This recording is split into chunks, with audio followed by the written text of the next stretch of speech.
Hay ejemplos religiosos, pero la gran mayoría pertenecieron al ámbito de las ciencias sociales, pintores, escritores, hasta bien entrado el siglo XXI.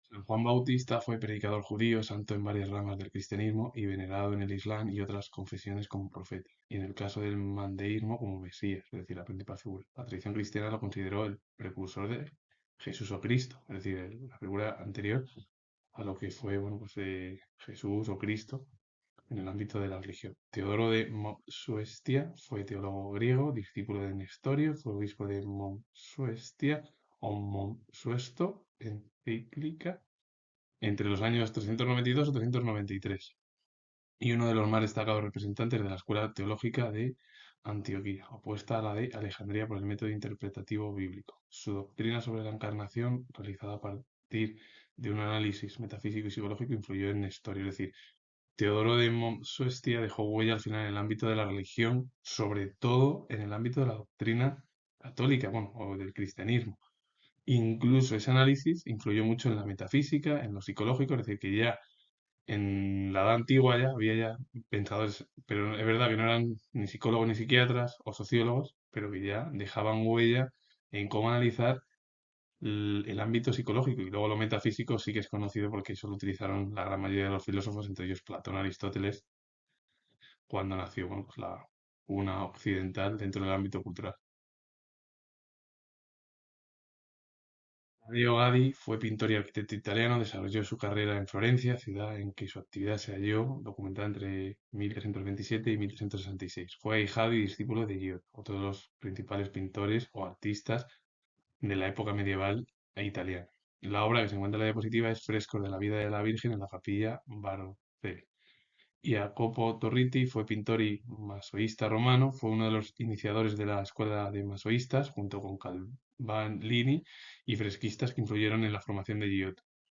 Trabajó en Asís con Cimahue y luego en Roma, donde ejecutó los mosaicos del ábside de San Juan de Letrán y los de Santa María la Mayor, 1295-1297, que representaron la obra Coronación de la Virgen. Ambos dejaron huella al final en el ámbito artístico medieval y sobre todo en Italia. Y luego Italia en la Edad Moderna, sobre todo en el Renacimiento y el Humanismo, se convirtió en el precursor del arte por todo el viejo continente, es decir, por toda Europa.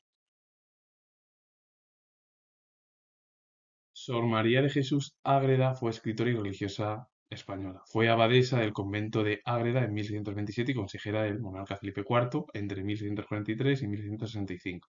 Su vida de la Virgen titulada Mística de la Ciudad de Dios de 1672 fue prohibida por la Inquisición española y por el Santo Oficio. Fue condenada por la Soborna. Fue declarada venerable por Clemente X. Sor María de Jesús dejó huella al final en el ámbito de la religión. Es verdad que ya también dejó importancia a la literatura religiosa. Giovanni Bellini fue pintor italiano. En la pintura italiana de la segunda mitad del siglo XV alcanzó especial renombre, impulsor de la escuela veneciana y famoso pintor de Madonas, que creó un lenguaje pictórico basada en la fusión de la figura humana con el paisaje, dando importancia a la luz y al colorido. Por cierto, ahí se encuentra la diapositiva, la obra, una de sus obras, del propio Giovanni Bellini, que es Piedad, de 1470. Y Giovanni Bellini dejó huella al final en ese ámbito artístico de la segunda mitad del siglo XV, sobre todo en la escuela de Venecia, veneciana, pintor de Madonas, y, bueno, y lo que intentó al final en el ámbito del lenguaje pictórico, en su arte como pintor, es la fusión de la figura humana con el paisaje, dando importancia a la luz y el colorido, es decir, al color. Fueron hermanos, los hermanos Alejo Fernández y Jorge Fernández Alemán, bueno, dejaron huella en la pintura española, aunque ellos eran de origen alemán, probable. Alejo Fernández fue pintor español, al parecer de origen alemán. Sus primeros trabajos los realizó en Córdoba. Obras que, a pesar de su acusado estilo gótico, evidenciaron ya una influencia renacentista. En 1508 se estableció en Sevilla para trabajar en las pinturas de mayor retablo de la catedral, y durante un cuarto de siglo fue la personalidad dominante de la pintura sevillana. La obra que se encuentra en la diapositiva es Detalle de la Virgen de los Navegantes de 1530. Jorge Fernández Alemán fue escultor de probable origen alemán, activo en Sevilla también, la primera mitad del siglo XVI, hermano del pintor Alejo Fernández, que acabamos de explicar, y en los primeros años del siglo siguiente se trasladó a Toledo, donde constó su participación en la ejecución del retablo mayor de la catedral. Y la obra que es el retablo de la Catedral de Sevilla, es su obra también importante. Ambos dejaron huella al final en el ámbito de la escuela sevillana y sobre todo en el arte español del periodo moderno. Juan Correa de Vivar fue pintor español activo en Toledo en el segundo tercio del siglo XVI, cuya obra se caracterizó por la influencia del estilo renacentista derivado de Rafael. Nacido en la provincia de Toledo, se formó en el círculo de Juan de Borgoña. Y las dos obras es La Visitación de 1539 y 1552 y Presentación de Jesús en el Templo, que se encuentran en la diapositiva.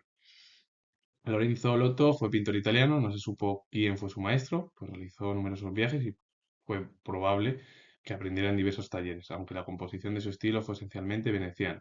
Sus soluciones eran muy personales y de gran modernidad. Sus obras de juventud tuvieron cierta relación con las de Giorgiani.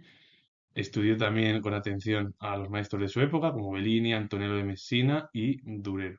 Tras su estancia en Roma en 1508, su obra acusó cierta influencia de Perucci, Sodoma, Bramante y sobre todo de Rafael.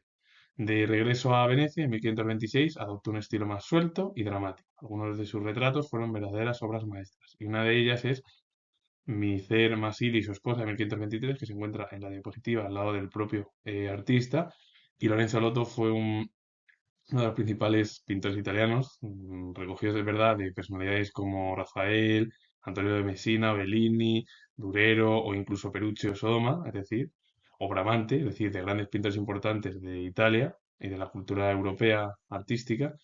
Y él, bueno, pues también dejó huella. Es verdad que ya en la última parte de su periodo ya artístico, ya su estilo fue más suelto, más dramático, pero muchas de las obras que dejó Lorenzo Lotto son verdaderas obras maestras de la pintura, sobre todo italiana y también occidental. Jerónimo Hernández fue escultor español, discípulo de J. B. Vázquez el Viejo y fue uno de los escultores más sobresalientes de la escuela sevillana. La obra es Santa María en Arcos de la Frontera de 1585. Jorge Inglés, pintor de origen inglés, británico, activo en Castilla, su nombre parece indicar su procedencia de las Islas Británicas, pero fue innegable su formación flamenca, lo que hizo suponer un periodo de estudio de actividad en Flandes. Sin embargo, lo único documentado fue su actividad en la segunda mitad del siglo XV en Castilla, la corona castellana, donde recibió numerosos encargos, a través de los cuales introdujo en esa zona de España el estilo flamenco. Y la obra que se encuentra en la diapositiva es el Marqués de Santillana en el retablo de los gozos de Santa María. El Marqués de Santillana fue uno de los principales escritores de ese periodo renacentista en la literatura española y en la castellana, junto con otros, con Jorge Manrique, que fueron escritores y soldados, que luego incluso en el siglo XVI, Garcilaso de la Vega también fue escritor soldado, que era, bueno, pues casi lo que, bueno, había en aquel periodo, sobre todo en el Renacimiento y el comienzo del Renacimiento y el humanismo en España. Y Jorge Inglés lo que dejó huella fue, al final fue la pintura flamenca o el estilo flamenco porque estuvo allí de actividad, se supone, en Flandes porque era casi lo que predominaba en Europa.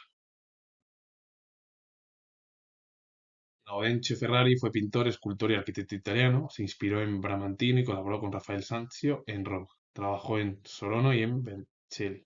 La obra que se encuentra en la diapositiva es Natividad de 1511. Juan de Juanes fue pintor español, creador de la iconografía religiosa del Renacimiento español. Se formó en el taller de su padre, el pintor Vicente Masip, y del que se supo muy poco, pero que se mostró en sus obras como un pintor italianizante de considerable nivel técnico y artístico. Siguiendo los pasos de su padre, se vio influido por la tendencia dibujística de la escuela de Rafael Sanzio, el propio pintor italiano, hasta el punto de que a veces resultó difícil la atribución de obras al padre o al hijo. Y la obra es La Última Cena de 1562, del propio Juan de Juanes, que está en la diapositiva. He hablado de ejemplos europeos y españoles en la Edad Moderna. Ahora me centro en la Edad Moderna hispanoamericana. José de Ibarra fue pintor mexicano, discípulo de Juan Correa y recibió la influencia de Cristóbal de Villalpando y de Juan Rodríguez Juárez. Fue uno de los famosos y prolíficos pintores del virreinato. A excepción de su autorretrato más riguroso, pintura de paleta blanda y de dibujo fácil. Y una de las obras es Virgen del Apocalipsis, que se encuentra en la diapositiva. Un hombre, bueno, pues muy importante en pintura de América del Sur o de Hispanoamérica. Francesco Laurana fue arquitecto y escultor italiano de origen croata, hermano de Luciano Laurana. Colaboró con Prieto de Milano en la realización del Arco del Triunfo de Castelnuovo en Nápoles. Entre 1461 y 1466 introdujo en la Provenza francesa las formas del arte italiano. De nuevo en Francia trabajó para distintas iglesias en Marsella y de Aviñón. Se le atribuyeron también tumbas, mausoleos y sobre todo varios magníficos bustos como los de Leonor de Aragón y Batista Sforza. Y uno de ellos es Princesa de la Casa de Aragón de 1475, que es una de sus obras, que se encuentra en la diapositiva.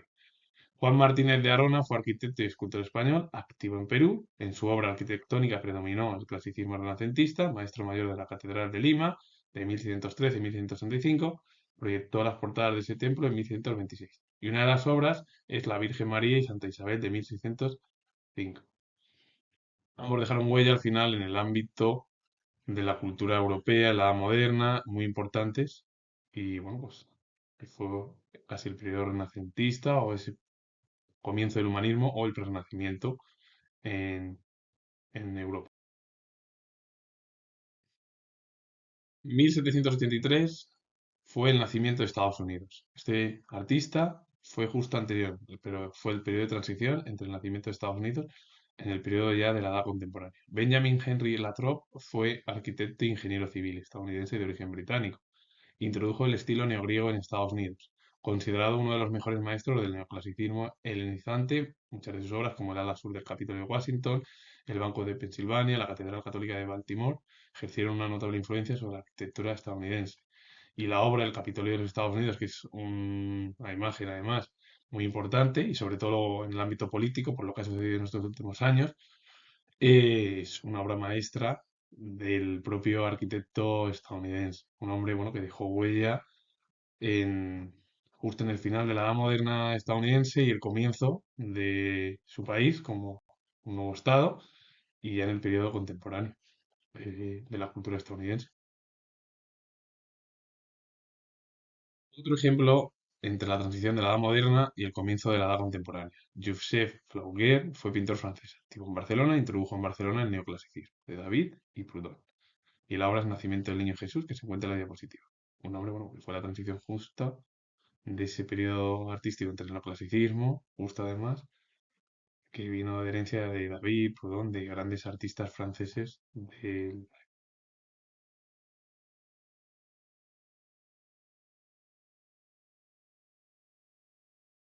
dos religiosas en España. Sor Patrocinio fue religiosa española, conocida también como la monja de las llagas, desterrada en 1835 a Talavera de la Reina por haber fingido poseer los estigmas de la Pasión de Cristo. Regresó a Madrid pocos años después y alcanzó tal influencia en el entorno de la reina Isabel II que provocó la caída del gobierno de Narváez durante un día. Ministerio relámpago del conde Cleonaj. A pesar de los ataques de Narváez y O'Donnell, mantuvo intacto su prestigio e influencia hasta la Revolución de 1868, que se llamó la Gloriosa, cuando se produjo la caída de los Borbones y de Isabel II por parte de Prim, Serrano y Topete, que la obligó a abandonar el país. Volvió a España durante el reinado de Alfonso XII, el hijo de Isabel II. María Rafaela Quiroga fue religiosa española, ingresó en 1826 en las Comendadoras de Caballeros de Gracia en Madrid. La obra es ejercicio mensual a María Santísima del Olvido, Triunfo y Misericordia de 1860 para el culto de la advocación de Nuestra Señora del Olvido, imagen que aseguraba haberle sido entregada por la propia Virgen. Ambas dejaron huella en el pensamiento cristiano y luego tuvieron mucha influencia en el panorama político, sobre todo Sor Patrocinio, por su relación cercana con la reina Isabel II, es decir, y luego los entresijos que se había Sor Patrocinio de la propia monarquía isabelina en España. Santa María Goretti fue joven italiana canonizada por la virtud de su vida y por haber muerto mártir por conservar su pureza. Su familia, cristiana y muy humilde, vivía de la práctica de la agricultura en una pequeña propiedad que poseía en su localidad natal. Fue santa, bueno, pues, muy joven, por ser mártir por conservar su pureza y la familia suya era una familia de agricultores. Aparte de que eran humildes y en el ámbito de la religión cristiana, poseían una pequeña propiedad en su localidad natal. Félix Timmermans fue escritor belga en lengua flamenca. Fue autor de una popular obra costumbrista, la novela Pelletier, de 1916, que dejó huella además en el ámbito de su país y en la lengua flamenca, muy importante y conocida en Europa y no tanto en España.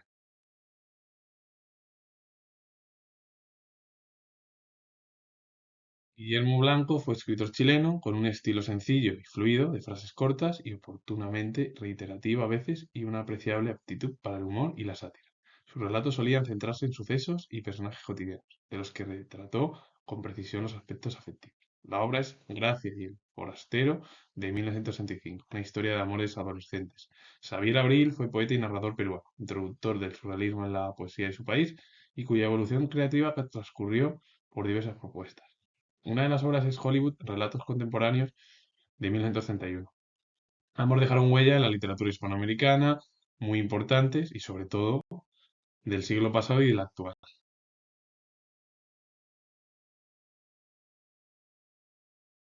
Y por último, la cultura oriental. Nestorio fue teólogo cristiano oriental, creador de la corriente herética conocida como nestonianismo. Este monje de Antioquía fue nombrado patriarca de Constantinopla en el año 428. Su reacción contra la doctrina herética arriana de Arrio le llevó a caer en una concepción extrema de sentido contrario. Defendió la existencia de Jesucristo de dos personas distintas, una divina y otra humana. Es decir, Cristo para él era dos, la divinidad y la terrenal.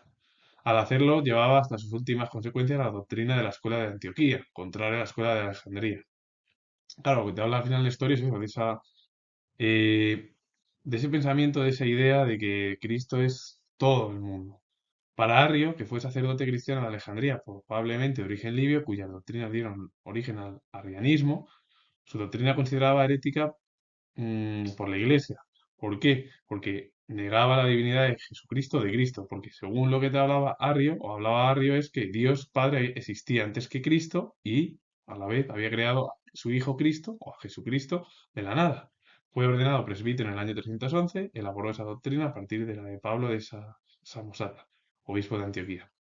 En historia lo que te habla es que Cristo es el creador del mundo. Por un lado es divino y por otro terrenal, humano. Y Arrio lo que te habla es que Dios Padre había creado el mundo de la nada y con él a su Hijo Jesús o Cristo. Claro que son religiones o pensamientos contradictorios dentro del ámbito cristiano, pero a la vez están unidos porque son postulados muy diferentes, pero muy cercanos al pensamiento de la religión.